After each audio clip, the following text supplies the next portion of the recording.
Si tu envoies encore tes factures en PDF par mail, tu es peut-être en train de te préparer une bonne amende. Depuis des années, tu fais tes factures sur Word, sur Excel ou sur un petit générateur en ligne et tu les envoies par email. C'est simple, ça marche, tout le monde fait comme ça. Sauf que le gouvernement vient de changer les règles et la date limite c'est septembre 2026, c'est-à-dire dans quelques mois à peine. Le problème, c'est que la plupart des freelances que je croise n'en ont même pas entendu parler. Et ceux qui en ont entendu parler ne comprennent pas vraiment ce que ça implique pour eux. Dans cette vidéo, je vais tout te décortiquer, ce qui change, ce qui ne change pas et surtout ce que tu dois faire concrètement. Ça va te prendre 10 minutes aujourd'hui et t'éviter beaucoup d'emmerdes demain. C'est quoi une facture électronique? Non, un PDF par email, c'est pas une facture électronique. Attends, là, je vais tout de suite corriger l'idée reçue numéro 1. Une facture électronique, ce n'est pas un PDF que tu envoies par mail. Ce n'est pas non plus une photo de ta facture papier scannée. Une vraie facture électronique au sens de la loi, c'est un fichier structuré au format facture X ou XML qui doit passer par une plateforme agréée par l'État. C'est elle qui transmet la facture à ton client et qui remonte les données à l'administration fiscale. Pourquoi cette réforme? Le gouvernement a 2 objectifs avec ça. Premier objectif, lutter contre la fraude à la TVA. L'État estime perdre entre 20 et 25 milliards d'euros par an à cause de ça. Deuxième objectif, simplifier la vie des entreprises à long terme en automatisant les échanges de données. En gros, l'administration fiscale veut voir toutes les transactions B2B en temps réel et pour ça, elle veut que tes factures passent par ses canaux officiels. Qui est concerné? Spoiler, très probablement toi. Toutes les entreprises établies en France et assujetties à la TVA sont concernées, et ça inclut les micro-entrepreneurs, même ceux qui sont en franchise de base de TVA, c'est-à-dire ceux qui ne facturent pas la TVA à leurs clients. Idée reçue à corriger, je suis en franchise de TVA, donc je ne suis pas concerné. Faux. Juridiquement, tu restes un assujetti à la TVA, même si tu ne la collectes pas, donc tu entres dans le champ de la réforme.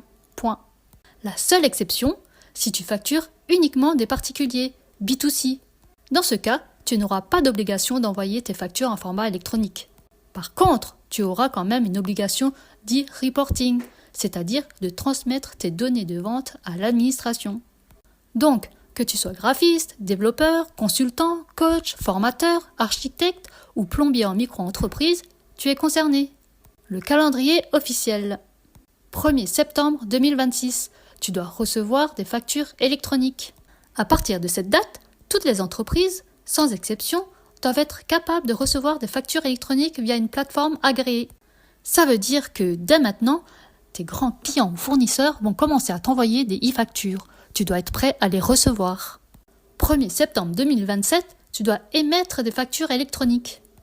C'est là que pour toi, en tant que micro ou TPE, tu devras envoyer tes factures en format électronique à tes clients pro. Plus de PDF par email pour le B2B. Et attention, grosse erreur fréquente, beaucoup de freelances se disent « j'ai jusqu'en 2027 pour émettre, donc j'ai le temps ». Sauf que pour recevoir, c'est déjà en septembre 2026. Et pour recevoir, il faut avoir choisi ta plateforme agréée et t'être inscrit dans l'annuaire central de la DGFiP. Donc si tu attends 2027, tu seras déjà hors la loi sur la réception. Ce que tu dois faire concrètement. Le plan en 3 étapes simples. Étape 1, choisir une plateforme agréée. Tu dois passer par une plateforme agréée immatriculée par l'administration fiscale. La liste officielle est sur impôts.gouv.fr. Tu as 2 catégories d'outils. Le PPF, portail public de facturation. C'est l'option gratuite de l'État. Attention, depuis octobre 2024, il ne permet plus d'émettre ni de recevoir des factures directement. Il sert uniquement à gérer l'annuaire. Tu devras quand même passer par une plateforme agréée privée pour les factures elles-mêmes. Les plateformes agréées privées, des outils comme Shine, Freebie, Solo, Time, Pennylane, Evolise, ils gèrent tout pour toi. Émission, réception, transmission à l'administration, entre 0 € et 150 € par mois selon les fonctionnalités. Étape 2, t'inscrire dans l'annuaire DGFiP. Une fois ta plateforme choisie, tu dois te déclarer dans l'annuaire central de la DGFiP. C'est ce qui permet à tes clients de savoir via quelle plateforme t'envoyer leurs factures. C'est rapide, ça se fait en ligne. Étape 3, mettre à jour tes modèles de facture. La réforme ajoute 4 nouvelles mentions obligatoires sur tes factures à partir du 1er septembre 2026. Le numéro sirène de ton client pour les B2B, la nature de l'opération, vente, prestation de service ou les deux, l'adresse de livraison, si différente de l'adresse de facturation, la mention TVA sur les débits si tu as opté pour ce régime. Les autres mentions habituelles, SIRET, numéro de TVA, mention légale, restent les mêmes, rien de révolutionnaire là-dedans. Les sanctions si tu ne fais rien. Ok, parlons cash. Qu'est-ce qui se passe si tu ignores cette réforme et que tu continues à envoyer tes PDF par email ? 15 € d'amende par facture non conforme, plafonnée à 15 000 € par an. Ça peut sembler peu, mais si tu fais une 50aine de factures par an et que tu es hors la loi pendant 6 mois, la note peut grimper vite. 15 € par mention obligatoire manquante, max 25% du montant de la facture. Et si tu récidives dans les 2 ans, l'amende double à 30 € par mention. Donc non, c'est pas juste une formalité administrative. Est-ce que le fisc va être aux aguets dès le premier jour ? Probablement pas, mais la tolérance zéro peut arriver à tout moment et les contrôles fiscaux existent. La bonne nouvelle ? Si tu anticipes maintenant, tu n'as rien à craindre et ça ne te prendra probablement qu'1 heure ou 2 pour tout mettre en place. Idée bonus, le hack pour gagner encore plus de temps. Voilà un truc que peu de gens te diront. La réforme, si tu la prépares bien, c'est en fait une opportunité de gagner du temps sur ta compta. Les meilleures plateformes agréées se synchronisent avec ton compte bancaire, rapprochent automatiquement tes paiements et tes factures et te préparent ta comptabilité en quasi automatique. C'est des heures par mois que tu récupères. Donc au lieu de subir la réforme comme une contrainte, utilise-la comme un prétexte pour enfin professionnaliser ta gestion admin. Tes futurs toi te remerciera. Le résumé en 30 secondes.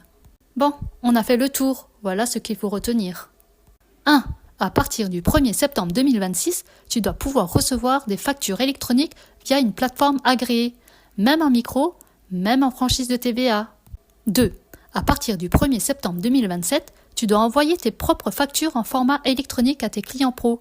Fini les PDF par email pour le B2B.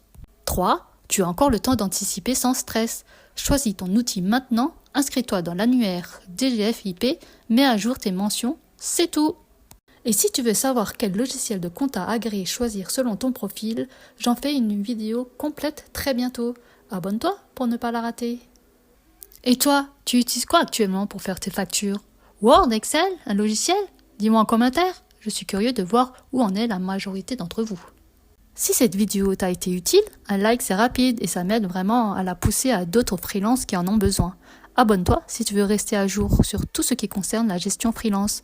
Et je te retrouve dans la prochaine vidéo.